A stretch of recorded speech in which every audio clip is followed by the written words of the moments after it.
Hey friends, what's up? Welcome back to Babylon Talmud. Today we're studying Daf Yud Gimel, Daf 13 of Masechet Moed Katan.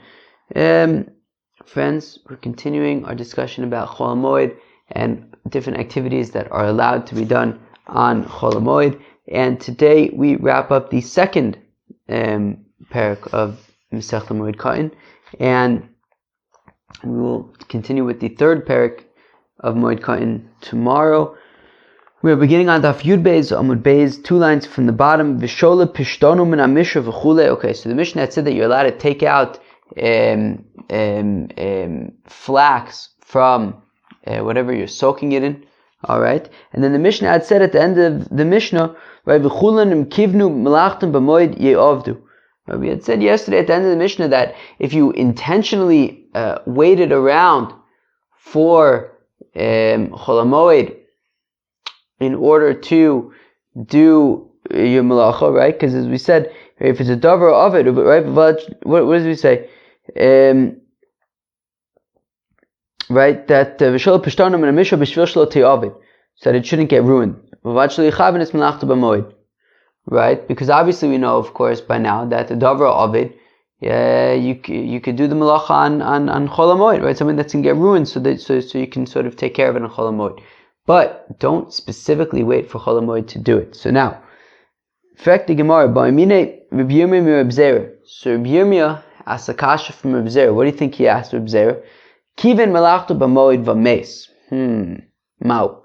So what if you have a fellow who's a davar ovid, and instead of doing it before Chol Moed, he's figured he'll do it on Chol Moed. He's got some time. So the Mishnah had said that ye'ovdu. You can't do that. And if you do that, forget it. You're not allowed to do it, and it has to get ruined.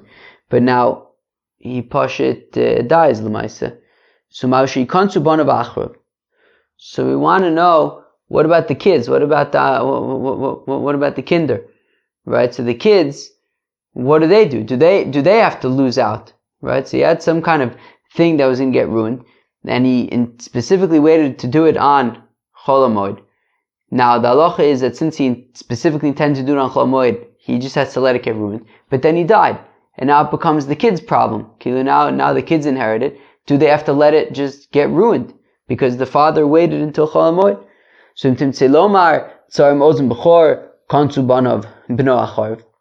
now we'll say, well, why don't we look at a similar case? What's a similar case? Well, if you have a bechor, right? A bechor is a firstborn animal. So when there's a Beis Hamikdash, then it's offered as a korban. However, now that there is a no Beis Hamikdash, so you just kind of give it to the Kohen and you wait until it gets a mum, but until then you can't do anything with it. So tzarim ozen bechor. So if you have a fellow who specifically made a mum in the ear of a bechor, because once the bechor gets a mum, you can kill it and eat it. So a fellow figured he has a good idea. Why doesn't he just mess up the animal's ear so that it memela has a mum, and then you can kill it and eat it? So kansu b'no acharv, they said, not only is he not allowed to eat it as a fine, but even his offspring. If he dies, his children also are not allowed to eat the animal. So we see that it goes to the next generation as well.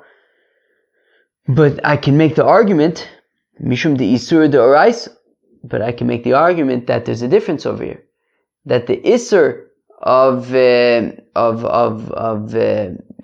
putting a bechor, because putting a mum in the ear of the bechor, of the firstborn, is an isur d'oraisa. So therefore, it continues. It's passed on to the next generation, and they're also not allowed to eat the animal. However, when it comes to doing malacha on Chol Moed, a fellow figured that he'll just wait to do his malacha until Chol Moed. That's d'Rabbanan. So maybe it doesn't get passed on to the next generation. And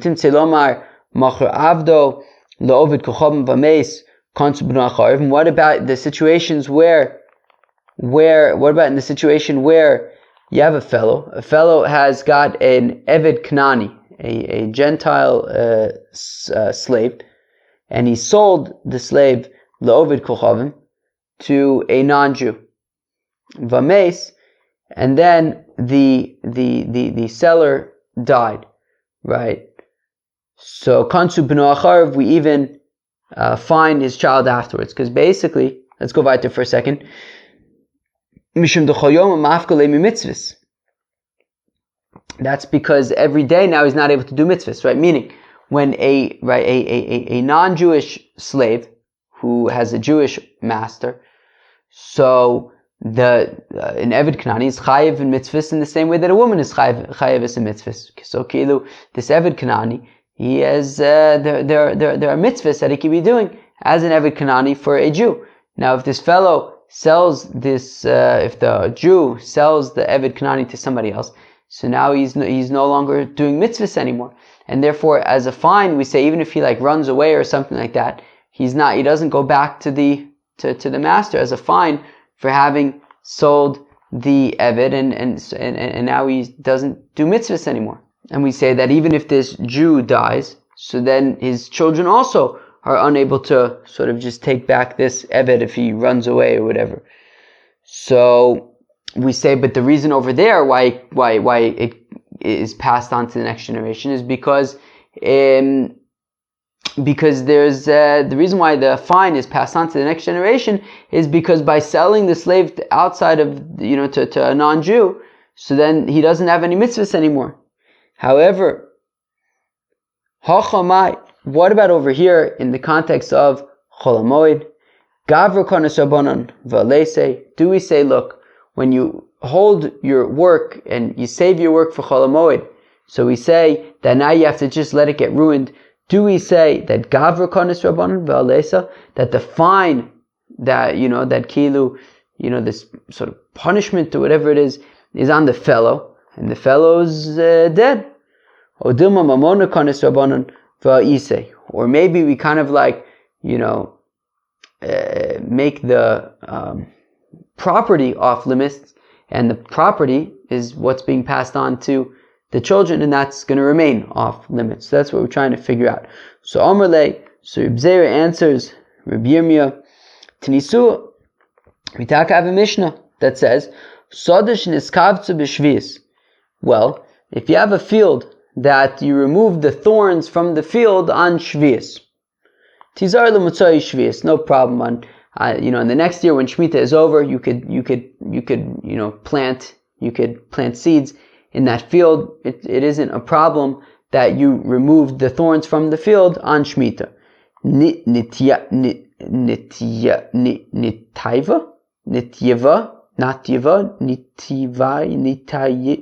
Natyaba, Nityava, I don't know. Nityava o Nidaira, lo tizar l'mutzai shvius. However, if you fertilize the field with lots and lots of manure, right? You just bring a truck full of manure and dump it on the field, or you have animals that come and just hang out on the field and defecate on the field. Lo tizar l'mutzai shvius. So in that case, you cannot plant and seed that field on Mutzai Shvius because you were preparing the ground on Shemitah. V'amar Rabbi Yossi bar Chanina, it says Rabbi Yossi bar Chanina, Naktinon, that we say, Heitiva v'meis b'no zora. But we say that if you put manure on the field and then the fellow dies, his child is allowed to seed the field. And Rashi points out that putting manure on the ground is only also midrabanan on Shemitah. So what do we see? So we see that we have an Isser d'Rabbanan, and we're saying that while if a fellow fertilizes his field on Shemitah, he's not allowed to plant the field on Motzai Shemitah. However, if he dies, his children are permitted. B'no zara, his children are permitted to plant the field. Alma. So what do we see? L'didei kanser Rabbanan. So we see that taka, the fine is on the fellow, not on his children, not on the property, not on his children, and therefore here as well by chol hamoed, the fine is on the fellow, right? And if he saves his work for chol hamoed and then he dies, his children would be allowed to salvage the work. Omer Abai says Abai nakitinon time tyrosa vames, that if Ruvain was mitame the tyrus of Shimon, right? Shimon's, I don't know, got wheat or something like that. And then Ruvain, right, and the wheat is like truma or whatever. And then Ruvain comes with his tuma and makes the wheat tummy. So now what?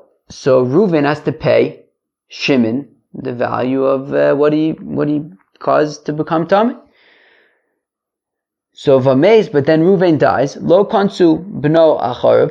We do not find his children afterwards. So Kilu, if Ruvain ruined Shimon's wheat by making them tameh, right, his truma by making them tameh, so Ruvain needs to pay back Shimon. But if Ruvain dies, his children do not inherit that. They do not need to pay back Shimon. My time akom hezek sheinu nikr lo shmei hezek, because the damage that is not recognizable is not actually considered damage. And while we fine the Ruvain to pay back Shimon, but ledide kansur abanon levelo kansur abanon, that we fine we find Ruvain but not his children, right? So we see that when it comes to right maker, then we say hezek sheinu nikr lo shmei hezek, that damage that is not recognizable is not considered damage. It's damage. Ki'ilu, he goes to the wheat, he's tameh or whatever, he touches the wheat, so the wheat now becomes tameh, but it's not nikr. You can't. You can't tell that there's a difference in this damage. But he made it tameh. So technically speaking, Ruvain shouldn't have to pay Shimon anything because it's hezek shenu nikr lo shmei hezek. Right, damage that isn't recognizable is not actually considered damage, but nonetheless, the rabbis say that Reuven should pay back Shimon. Now, that only applies to Reuven; it does not apply to his offspring. So here as well, by a dinder abonon, right, not to right, that if you wait until Chol to do your work, so we say that you're not allowed to do it. That would only apply to him; it would not apply to his children. And if he dies, his children would be able to salvage, whatever would have been lost. Says the new Mishnah, in lokhin batim avodim uvehema el l'tzorech hamoed. We can only purchase a house or servants or an animal el l'tzorech hamoed, only if you need it for the festival. Or l'tzorech hamocha she'lo mayochal, or alternatively, if let's say you have a fellow who doesn't have anything to eat, so you could, but he's got a house or he's got animals or whatever it is, so you could buy from that fellow if he doesn't have anything to eat, right? So in general, we would say you would only buy this house or the animal or servants on Chol Moed if you need them for Chol Moed. However, alternatively, if the fellow who's selling them doesn't have any food to eat, so then you would be able to purchase from him so that he has food to eat on the holiday. Ba'a mine Rav Rav Nachman, so says the Gemara that Rave asks a question from Rav Nachman. What do you think he asks? Schar pula she'ein lo mayochal mau. Oh. So to pay a fellow for work that's done, right? So we're not talking about where he's selling something, right? We had said in the Mishnah that if a fellow is selling a house or a slave or an animal and he doesn't have any food to eat, so you could buy from him. But what about if he has work, right? He's a worker and he mamish doesn't have anything to eat. Can you hire him as a laborer and pay him a wage on Chol Moed because he doesn't have any food to eat? So Ba'amine Rav Nachman, so it says the Gemara, Rav asked Rav Nachman, Schar pula she'ein lo mayochal mau, would I be able to hire somebody on Chol Moed to do work, and it's somebody who doesn't have food to eat? So Amalei Tanina, so Nachman says, well, let's look at our Mishnah. Well, the Mishnah had said, that you'd be allowed to purchase property if it's to benefit the seller. When it then says that he doesn't have anything to eat, what is this coming to include? Kila, we already said that you could buy something if it's in order to help the seller. So then what are we learning out from she'ein lo mayochal, that he doesn't have anything to eat? So asuyimai lav la asuye schar pula. Is it not coming to include that even if it's talking about hiring the fellow, right? Kila, we want to say that when it says o l'tzorech hamocher, that you can purchase something to benefit the seller, Okay, so Mistama is talking about where the seller, needs this sale. Okay, so when it says she'elo mayochal, that it doesn't have any food to eat, so lasuye mai, what's it coming to? What else is it coming to include now by adding that additional phrase that it doesn't have any food to eat? So lav lasuye schai pula, is it not coming to say that even in a situation where he's not selling anything, but he's a laborer, and he doesn't have any food to eat, so you can hire him as a laborer. So Amrulei lo parusha kamifarish. So Rava says that's not necessarily a strong proof.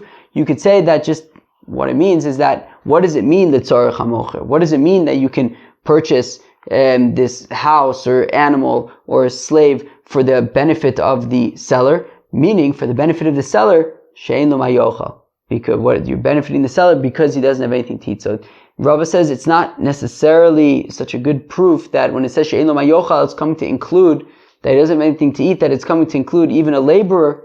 Not necessarily. The fact that he doesn't have anything to eat could just be an explanation of why you're allowed to sell, why you're allowed to buy something for the needs of the seller, meaning that he doesn't have food to eat. Okay. Eisvei Abaye. Abaye asks the kasha on Rava. In Kozvin Shtarichov Bamoed, that we don't write documents of liability on the festival. But if he doesn't believe him, but if he doesn't have anything to eat, then you can write. What is that? So let's read that again. In Kosvin Shitrechov Bamoid, that if Ruvain lends $1,000 to Shimon, so then, of course, generally speaking, we would write a document and give it to Shimon, to Ruvain, and it would say in that document that Ruvain in fact lent $1,000 to Shimon, and Ruvain holds on to this document and he can claim it at a later point, right? He's got a document in his possession that says that he lent money to Shimon and therefore he deserves to get repaid. So in Kosvin Shitrechov Bamoed. Now we don't write these documents on Chol HaMoed. But if Reuven doesn't trust Shimon, he doesn't trust that he's going to get his money back, or that the scribe doesn't have any food to eat, Harei ze yichtov, and in that case, you can write it down. So even though in general we wouldn't write down a document like this on Chol Moed, however, in the event where the scribe is, he's a skilled worker, he's a scribe, and he doesn't have any food to eat, so you'd be allowed to hire him to write the document in order to, so that he can, make some money and have some food to eat on the holiday. So shein lo mayochal asuye mai, when we're saying that he doesn't have any food, what's it talking about? Lav asuye schar pula, shmamina, isn't it coming to include that the payment for work, right? So we're saying that in the event that the scribe does not have any food to eat, so we can hire him to write a document, so that we can then pay him, and then he'll be able to buy food for the festival. Mosiv Rav Sheshis. So now Rav Sheshis asks a question.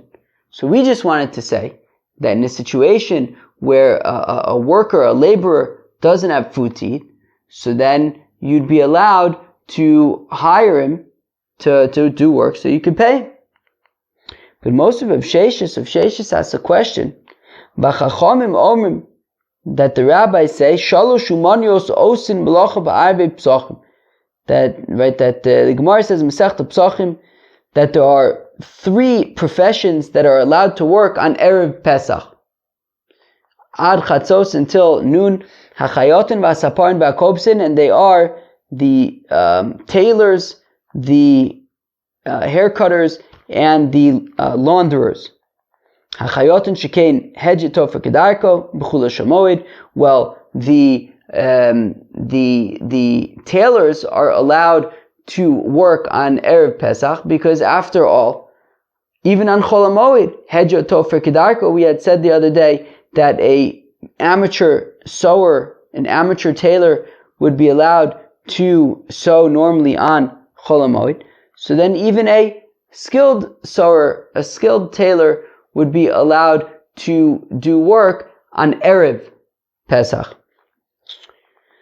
Hasapar and Vakobsin, the hair cutters and the launderers, Shekain Habayin Mimdina Sayom, Vayotzim Beis Asurin, a fellow who is arriving from a trip at sea, or a fellow who's coming out of prison, Mutar and L'Sapir L'Chavis B'Chul HaMoed, they're allowed to get a haircut and to do laundry on Chol HaMoed. So therefore, Rav Sheshes is assuming that what this means is that when you have things that are able to be done on Chol HaMoed, so then you can also do them on Erev Pesach, right? And therefore, a tailor or a hair cutter or a launderer who are able to do, right, that there are instances where they are able to do these things on Chol HaMoed. So therefore, even on Erev Pesach, it's allowed. Now, and if it enters your mind to say that it's permitted to hire somebody who doesn't have food to eat on Chol HaMoed, for example, we said a few minutes ago that you can hire a scribe to write a document because he doesn't have any food to eat. Well, then, kol melachos nami lishtru to'ikas chaypu l'shein l'mayochal. But if that's the case, then shouldn't we say that you could technically do any kind of malacha on Erev Pesach, because technically any type of profession, any type of skill is able to be done on Chol HaMoed if you don't have any food to eat, right? Again, we said a scribe can write a document if he doesn't have any food to eat. So if that's the case, then why are we limiting on Erev Pesach to just a tailor and a hair cutter and a launderer? I mean, technically speaking, even scribes, I mean, any kind of melacha should be allowed on Erev Pesach, since if the person doesn't have any food to eat, they could do that kind of melacha on Chol HaMoed as well. Maskif Papa doesn't agree with Rav Sheshes's analysis of that brisa. Elameato binyan lishtre shekain kosel agor l'shusarabim sosovonu kedarkom pnei sakona. Rav Papa asks, but Rav Sheshes, if it were true that the reason why tailors and hair cutters and launderers can do their work on Erev Pesach, if it's true that the reason why they can do their work is because there are instances where they're able to do this work on Chol HaMoed itself, well then why stop at tailors and launderers and hair cutters? There's also, I should say, that builders should be allowed to build on Erev Pesach, because after all, we said, what did we say? Right? We saw this already on Dav Gimel, that a wall that is sort of unsturdy and it's leaning into Rosh Hashanah, you could knock it down and rebuild it properly because it's dangerous. So we see then that builders are also in some instances able to build on Chol HaMoed. Maskef Ravina asks the question, so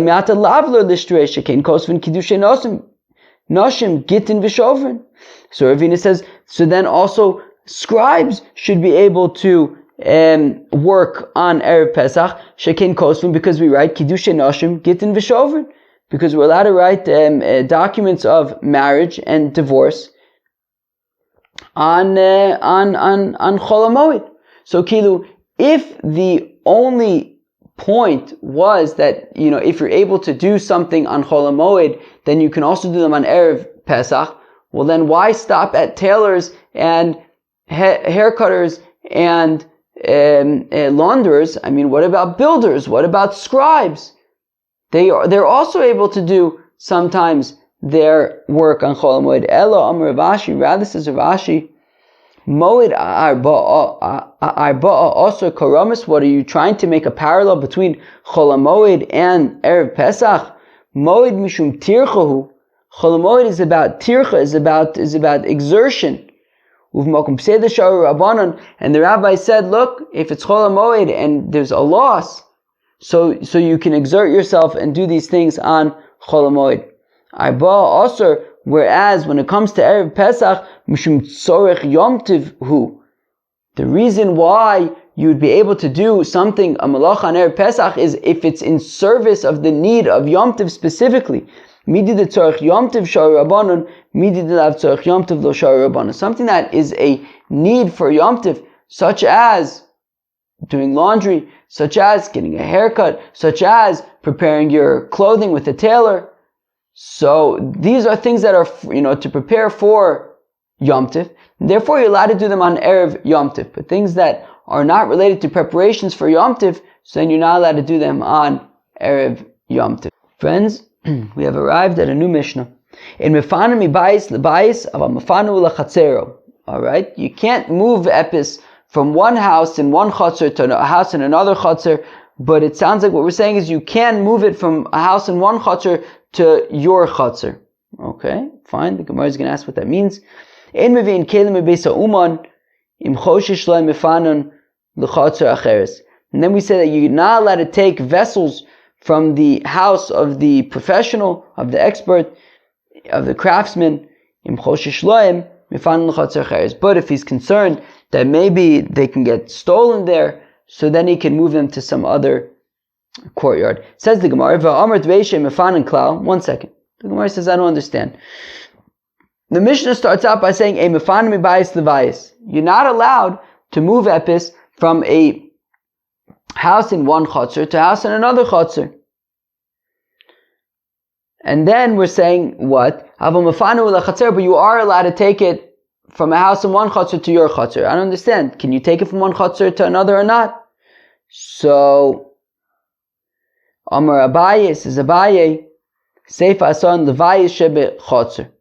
So says Abaye, well, the Seifa, when it says Avamafanu Lachatzer, that he's allowed to bring into his chutzner, it means from his house that's in his courtyard into his courtyard. Kilu, what the Mishnah starts out by saying is that you're not allowed to take something from a house in one chutzner to a house in another chutzner, but you are allowed to take something from your house that's in your courtyard, in your chutzner, into your courtyard. Kilu, keeping it all in the same courtyard. V'ein mevin kelim mibeisa uman, and we say that you're not allowed to bring vessels from the house of the craftsman. Amr Papa, says Papa, Badiklon Rava, and Rav, so says Papa that Rava tested us. He gave us a faher. He tested us.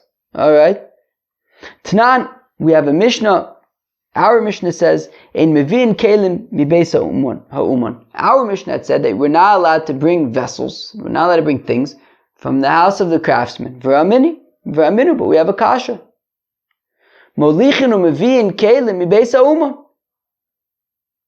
That it says in the Gemara in Psachim that you're allowed to bring to and from vessels to and from the house of the expert, of the craftsman. And even though they are not needed for the festival. So on the one hand, our Mishnah is saying that we do not take vessels back from the craftsman, and yet in Psachim we're saying that you can take vessels to and from the craftsman. And we answered to Rava, because it says with Papa that Rava was testing them. So we answered Rava, Kan barba aser, kan b'chulo shamoed. That when it says in Psachim that you're allowed to take things to and from the craftsman, that's talking about on the 14th, on Erev Pesach. When our Mishnah says that you're not allowed to take things from the craftsman and take them home, that is talking about on Chol HaMoed. Ibai Sema, alternatively, Hava b'chulo shamoed. You could say that both of them are actually talking about Chol HaMoed. Well, if they're both talking about Chol HaMoed, how come in Pesachim we're saying that you're allowed to take things to and from the craftsman? So kan b'maymino, kan b'sheinu maymino. So it depends if you trust him or not. Our Mishnah, when it says that you don't take things back from the craftsman, that's when he trusts him. He trusts him, so he leaves it there. In Psachim, when it says that you can take it to and from the craftsman, so that's talking about where he does not trust him. Now, V'atanya, we learn in a Brisa, that you're allowed to take vessels from the house of the craftsman. Kigon, for example, kadmi beis hakadar, a pitcher from the house of the pitcher maker. V'chos mi beis hazagog, and a cup from the house of the glass blower. Avalo tzemer mi beis hatzaba, but we don't take wool from the dyer. V'lo mi beis hauman, and not vessels from the craftsman. Okay. V'mein lo mayochal, and if he doesn't have any food to eat, right? If the craftsman doesn't have any food to eat, so nosin lo scharo, so then you would be allowed to pay him. Umanicho etzlo, and you leave it with him. V'meino ma'mino, but if you don't trust the craftsman, manicho b'bayis hasamuchlo, so then you leave it in a house that is next to it. V'mchoshesh loim shemiganvu, if he's concerned that they might get stolen. Mevin betzinim b'soch beiso, then he could quietly bring it into his house. So what do we see? So we see that there are certain situations where you'd be allowed to take the vessels back even on Chol HaMoed. But now, 1 second. Taratz the Mevin, Molichin Kasha. But then the Gemara says, wait, 1 second. According to this, right, our Mishnah says that you're not allowed to take vessels from the house of the craftsman. In Psachim, we said that you're allowed to take things to and from the craftsman. We want to say that our Mishnah, where you're not allowed to take things, it's because you trust the guy, so therefore leave it there. In Psachim, when it says that you are allowed to take things to and from the craftsman, so we want to say that's talking about you don't trust him. But when you don't trust him, so that answers why you could take it from the craftsman, take it home with you from the craftsman, because you don't want to leave it there. But how does it answer bringing it there? What, you would bring it to the craftsman because you don't trust him? That doesn't make sense. Because after all, in our Mishnah, when it says ein meviin, that you don't bring things back from the craftsman, memele, it also means that you don't bring things to the craftsman in the first place, right? And therefore, if our Mishnah is saying that you don't bring things to the craftsman, and in Psachim is saying that you can bring things to the craftsman, and we want to say that in Psachim it's talking about where you don't trust the guy. What is not trust, right? If you don't trust the guy, then why would you be bringing things to him? So, Ella, rather, it makes more sense like the first answer, which was that in Psachim is talking about Erev Pesach. And that's why in Erev Pesach, you could take things back from the craftsman, you could take things to the craftsman, whereas our Mishnah is talking about on Chol HaMoed, and that's why you're not allowed to take things from the craftsman and not to the craftsman. Alright, fine, very good. So that was how Rava wanted to challenge his students, and that was how they responded to the challenge. Pretty interesting, right? Says the Mishnah, Mechapenes aktsias bekash. You could cover cut figs with straw. Alright, fine. Friends, if you're looking for something to do on Chol HaMoed, you can cover cut figs with straw. Rabbi Yehuda Omer says, Rabbi Yehuda, af me'avin, you can even me'avin the cut figs with straw. That sounds like fun. Be me'avin. What's me'avin? To make it thick. You can even make it thick. Okay. Those who sell fruits and clothing and vessels, they could sell quietly on Chol HaMoed. Alright. Hatzayodin, the trappers, V'adashoshos, v'agrusos, and the grain pounders and the bean grinders, osin bitzina l'tzorech hamoed, they could do these things sort of quietly on Chol HaMoed. Rabbi Yossi Omer, Mechmir al Atzmon, Rabbi Yossi says that they were stringent upon themselves. And the question is, what exactly does it mean that they were stringent upon themselves? We're going to find out in the Gemara. It says the Gemara, Pligiba, Reb Chia bar Abba, Reb Asi. Okay, there's machlokas between Reb Chia bar Abba and Reb Asi. What's the machlokas? V'tavai mishmei de Chizki Reb Yochanan, and they're both saying based on the opinions of Chizki and Reb Yochanan. Chad Omer mechapin aklushim ma'avin asmuchei. So one explanation, what does it mean when the Mishnah says that you're allowed to cover the cut figs with you can cover them, and then Rabbi Yehuda Omer af ma'avin, you can even make it thick. Like what exactly does that mean? So one opinion is Mechapin aklushe, that to cover means to sort of sparsely cover the cut figs with straw. It's kind of sparsely covered. Me'avin asmuche, and what it means to be ma'avin is that you actually bring the straw close to each other, so it's not sparsely scattered. It's not sparsely spread out, rather it's closely spread out. Okay. The other opinion is mechapin ben aklusha ben asmuche, that to cover means whether the straw is next, sparsely covering it, whether it is closely covering it. That would be considered mechapin. Me'avin also kamin kri, and me'avin, thick, means that you like pile it on top of the cut figs. Tananami we also in a verse like this, ma'avin also kamin kri. That ma'avin means when you make it thick, it means you like put a pile of straw on top of the cut dates, like cut figs. All right, that's the opinion of Abuda. All right, so we see there from the Brisa that ma'avin is to lay thick, like a pile of straw on top of cut figs. All right, that sounds like a whole lot of fun. So the Mishnah had said that people who sell fruits and clothing and vessels, so they could sell quietly on Chol Moed. All right, fine. If it's for the need of the festival, and they ask a question, that when Rabbi Yossi says that the vendors were stringent upon themselves, does it mean that they were stringent upon themselves to the extent that they would not sell whatsoever? So Kilu Tanakama is saying that they would sell sort of quietly for the need of the festival, and Rabbi Yossi is saying that actually they wouldn't sell at all because they were stringent upon themselves. Or maybe what Rabbi Yossi is saying is that no, they were stringent upon themselves and they would specifically do it sort of in this kind of quiet way. People who sell fruits and clothing and vessels, they could sell sort of quietly for the needs of the festival. Rabbi Yossi Omer says, Rabbi Yossi Tagari Tveria, the merchants of Tveria, and says Rabbi Yossi that the merchants of Tveria, they were stringent upon themselves that they actually would not sell whatsoever. People who trap wild animals and birds and fish, they're allowed to trap quietly for the needs of the festival. Rabbi Yossi Omer says, Rabbi Yossi Tzadei Akko, that the trappers of Akko,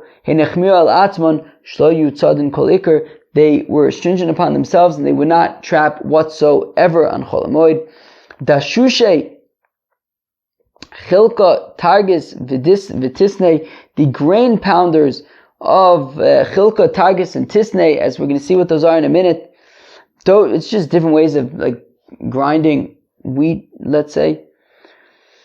So Doshashin Bitzina L'tzorech HaMoed, they could pound this grain for the need of the festival. Rabbi Yossi Omer says, Rabbi Yossi Dashushe Tzipori, that the grain pounders of Tzipori, they were stringent upon themselves, that they wouldn't pound grain whatsoever. So we see that in these instances, Rabbi Yossi is saying that what does it mean that they were stringent upon themselves? That they wouldn't, do their craft whatsoever. Amar Abai says, Abai Chilka Chad L'Tarte, that Chilka is that you take some grain and you split it in half. Targis Chad L'Tflas, Targis is when you split grain into 3 parts. Tisne Chad L'Arba, and Tisne is when you split grain into 4. Alright, what do you want me to tell you? Kiyasir Avdimi, when Avdimi came from Eretz Yisrael to Bavel, Amar Kunta, he said, you know what Chilka is? Chilka is spelt. Alright. Meisvei, we have a kasha, Chilka, Targis, V'Tisne, that Chilka, Targis, and Tisne, Tmein B'chol Makom, they are Tamei anywhere. Alright. They're able to be Makabal Tumah anywhere. So I understand according to the Mandamar who says that Chilga, Targis, and Tisne just means that you take grain and divide it into half, a third, a quarter. Well, then I understand why we're saying that these things could become Tameh at any point. This kasher, because they already become Mukhshal Kavatuma, meaning If you have this grain and you split it in half, into a third, into quarters, so how are you able to do that? By soaking it first. And once you soak it, it's mukhshel l'kabel tumah. Elmadama kunta amay tmeim b'chol makom. But if you say, like Rav Dimi, that chilka is spelt, why should spelt always be able to be mikabel tumah? Halo is kasher. It wasn't necessarily mukhshel l'kabel tumah. How do you know that the spelt came in contact with water that now will be able to be mikabel tumah? So kikon de mikalfan, it's because the spelt was already peeled. And in order to ilad d'sharelu b'maya lo hava mikalfa, that if you didn't soak it in water, then you wouldn't be able to peel it. From the fact that the spelt is peeled, it means that memele, it was soaked in water, and once it was soaked in water, now it's able in the future to be makabel tumah. But of course, if it didn't come in water from the time that it was harvested, if it didn't come in contact with water, then it would not be mukhshel l'kabel tumah. Okay, but we're saying that this chilka, whether it is split in two, right, grain that's split in two, or whether it's spelt but it's peeled spelt, it could be makabel tumah. Ve'amai karilu chilka. How come we call it chilka? The shakil chilkeu, because we removed it, we made it smooth by removing its outside, its husk. Meisvei, we have a kasha noder min adagon. A fellow says, I'm not going to have any grain. Osir ab befula mitzri yavish. He's not allowed to have Egyptian beans that are dry. But he's allowed to have fresh, moist Egyptian beans. And he's allowed to have rice, b'chilka, v'targis, v'tisnei, as well as chilka, targis, and tisnei. So I understand according to Mandamar, who says that what's chilka, that we're saying that he's allowed to have, right? A fellow says he's not going to have any grain, but he's allowed to have chilka. If you say that chilka is that you take some grain and you divide it in half, so, or chad l'tlas v'chad l'arba, that targis and tisnei, that you take grain and divide it into 3 or to 4. So shapir, t'nafkulu mitoras dagon. So I understand then this brisa that says a fellow who says he's not going to have any grain, he's allowed to have chilka, because if you say that chilka is that you divide it in half, well, it's no longer grain anymore. It's been split in half. Says the Amar kunta dagan ma'ayu kasha. But according to the opinion that Rav Dimi is saying that kunta, right, that chilka is kunta is spelt, well then why should he be allowed to have chilka? Why should he be allowed to have spelt? He said he's not going to have any grain. Why should he be allowed to have spelt? So it's a question. It's a question. If we say that chilka is spelt, then how do you understand that price that says that a fellow who says he's not going to have grain, he's allowed to have chilka? If chilka is spelt, he shouldn't be allowed to have spelt. Spelt is a grain. But if you say that it's grain that's been split in half, so maybe you can argue then that it's no longer considered grain. Rav Huna sharlu lanu kruftia nemezel zabune kiorchayu b'shuka. Rav Huna allowed spice merchants to sell their spices in the market on Chol Moed. Eisvei Rav Kahana. Rav Kahana asked a question. Chanus psucha listav. If you have a booth, a store that is open to this sort of quieter area, this place where there were benches, it wasn't exactly the hustle and bustle versus sarabim. So if your store opens up into that sort of quieter spot, so then you can just open up your store on Chol Moed regularly. But if the store is open directly to Rishus Harabim, where there's the hustle and bustle of the people, so posech achas v'noel achas. If you have to open up 2 doors to get into your store, so leave one of them closed, only leave one of them open, so that it's sort of more quiet. Ve'erev Yom Tov ha'acharon shel Chag, and when it comes, however, to Erev Shmini Atzeres, Motziu ma'ateres shuki ha'ir b'peris, then you can sort of go out and crown the markets of the city with fruits, b'shvil kvod Yom Tov ha'achron, out of honor for Shmini Atzeres, mipnei kvod Yom Tov ha'achron in, shlo b'fnei Yom Tov kvod Yom Tov lo. So we see that specifically you'd be allowed to open up your stores and decorate Jerusalem with fruits in preparation for Shmini Atzeres. But any other reason, it would not be allowed. So therefore, how could Rav Huna say that you're just, right, that the spice merchants were just able to sell their spices normally? The only time they're able to sell things normally on Chol Moed is in preparation for Shmini Atzeres, but not otherwise. So lo kasha, it's no problem. It depends. If it's fruits that, like, you sell a lot of fruits, a big bulk of fruits, so then we don't want you doing that on Chol Moed, and therefore keep it sort of quieter.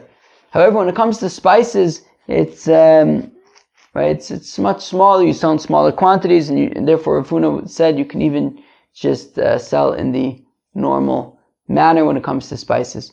Well, anyways, that was Daf Yud Gimel Masechta Moed Katan. I think it was an interesting daf. The beginning of the daf, we sort of explored the concept of that we said in the Mishnah yesterday, that if you reserve your work for Chol Moed, well, then you can't do it, as it's like a sort of fine. But what if he dies, and now his children inherit this, this stuff that's going to go to waste? Are they allowed to salvage it, even though their father wasn't allowed to, since their father waited for Chol Moed? But what about the children who now inherit this? Do they have to let it get ruined or not? We said no, we do not, because when it comes to dinim d'Rabbanan like this, right, Melacha on Chol Moed, well, specifically that he waited to do the Melacha until Chol Moed. So in a situation like this, the fine is for the father, but not for the children. We then got to a new Mishnah where we said that you could buy houses and slaves and animals on Chol Moed if it's for the use on Chol Moed, but not for use after Chol Moed. However, if the person you're buying from needs the money, he doesn't have any food to eat, so then you could buy these things just stam on Chol Moed, so that you can provide this fellow with money so that he has food to eat. The question is, okay, so we talk about selling things, but what about actually doing work? What about actually doing work in order to make a wage, so you'll have food to eat on the festival? So Abaye proved from a brisa that says that if you have to write a document about a loan, so you should prefer not to do it on Chol Moed. But if the scribe needs the money to be able to eat, so then you would be allowed to write the documents. So we see that yes, you can write documents for the you can hire somebody if he needs the food. We then ask if he needs the money. We then asked an interesting question based on the fact that there are certain things that you're allowed to do on Erev Pesach, right? Like a tailor, a launderer, a hair cutter, they could work on Erev Pesach, because there are situations where you're able to even do these things on Chol Moed. For example, if somebody comes out of jail, so he's allowed to get a haircut and do laundry on Chol Moed. So therefore, because we can do these things on Chol Moed, so you can also do them on Erev Pesach. To which we ultimately say, well, if it's just about being able to do it on Chol Moed, but then there are other things that we should be able to include, like builders and scribes. So we say that actually the difference is that when it comes to Erev Pesach, the things that you're allowed to do are things that are going to prepare you for the festival. On Chol Moed, the things that you are allowed to do is things that are the things that you're not allowed to do are things out of concern of tircha, too much exertion. But if it's a place of that you're going to lose out, so then it would be acceptable. And therefore, in a situation, for example, where a person needs something to eat, he needs food, so then that would be acceptable, and you would be allowed to hire somebody for that reason. And then we got to a new Mishnah where we said that we don't bring things back from a craftsman on Chol Moed. We said that here again, there's a difference between Erev Pesach and Chol Moed. On Erev Pesach, you are allowed to bring things to and from the craftsman, but on Pesach we do not. And then we got to a final Mishnah, which kind of just talked about covering different things, and interestingly, selling like fruits and things on Chol Moed. We said that if you're going to sell on Chol Moed, you should try to do it kind of quietly. So if your store is kind of like off in a quieter area, so then you can open normally. But if your store is in a public area, you should really only open up one of the doors. Then we saw that Rav Huna allowed spice merchants to sell their spices normally, because spice merchants don't really sell in such large quantities to begin with, so that would be okay on Chol Hamoed. Friends, that was the Daf Yud Gimel of Masechet Moed Katan. I hope you enjoyed. Peace out.